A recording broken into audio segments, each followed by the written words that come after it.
రాష్ట్రంలో ఉండేటువంటి రేవంత్ కాంగ్రెస్ సర్కారు ఈ ప్రాంత ప్రయోజనాలను తాకట్టు పెట్టేటువంటి విషయంలోనే ఎక్కువగా పనిచేస్తున్నట్టు మనకు అర్థమవుతోంది. ఈ బనకచెర్ల క్రాస్ రెగ్యులేటరీ ద్వారా గోదావరి జలాలను కృష్ణా బేసిన్ ద్వారా పెన్నా బేసిన్ కు తరలించకపోయేటువంటి ఒక దుర్మార్గపు ప్రయత్నానికి మౌన సాక్షిగా ఉంటున్నట్లు కనిపిస్తోంది. మాజీ మంత్రి హరీష్ రావు గారు పవర్ పాయింట్ ప్రెజెంటేషన్ ఇచ్చిన తర్వాతనే నీటిపారుదల శాఖ మంత్రి తోంగువారెడ్డి గారు లేఖ రాసినటువంటి విషయం మనం గమనించాలి.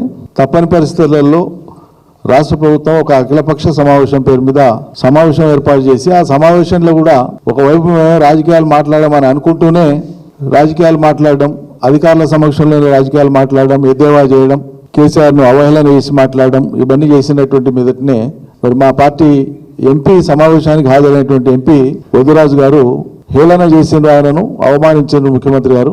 చాలా తేలిక చేసి మాట్లాడడం ఆయన్ని.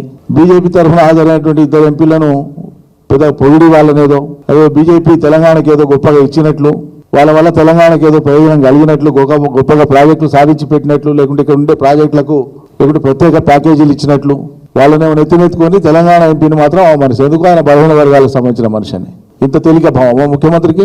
సమావేశాలలో మాట్లాడినప్పుడు అది అపెక్స్ కౌన్సిల్ కావచ్చు, మరోటి కావచ్చు, రెండు ప్రభుత్వాల మధ్యలో కానీ, కేంద్రం ప్రభుత్వం రాష్ట్ర ప్రభుత్వం మధ్యలో కానీ చర్చలు జరిగినప్పుడు, అధికారుల మధ్యలో కానీ లేకుంటే ప్రభుత్వాల మధ్యలో కానీ చర్చలు జరిగినప్పుడు సహజంగానే ఆ చర్చలు మినిట్స్ రికార్డ్ చేస్తారు. చర్చల యొక్క మినిట్స్ వేరు, ఒప్పందాలు వేరు. ఈ కనీసమైన పరిజ్ఞానం ఉండాలి రాష్ట్రాన్ని వెళ్ళేటువంటి వాళ్ళకు. కేసీఆర్ గారు ప్రస్తావించినటువంటి అంశం ఒప్పందం కింద జమ కట్టి మాట్లాడతారా మీరు? అర్థం పర్థం ఉండాలి కదా, కనీస పరిజ్ఞానం ఉండే మాట్లాడాలి కదా.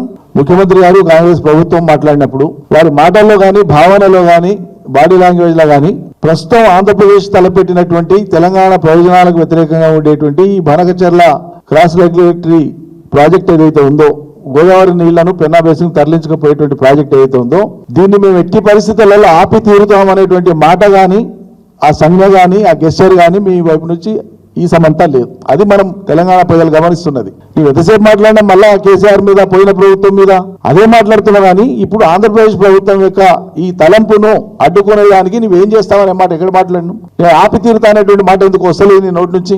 మీరు చేయాల్సిన పని ఏంది? ఈ రాష్ట్ర ప్రభుత్వం చేయాల్సిన పని ఏంది? శివభాగం పూర్తయినటువంటి పాలమూరు రంగారెడ్డి ప్రాజెక్టు ఆయనతో ఎంత మిగిలిందో దాన్ని కంప్లీట్ చేసి ప్రజలకు ఫలితం ఇవ్వాలి.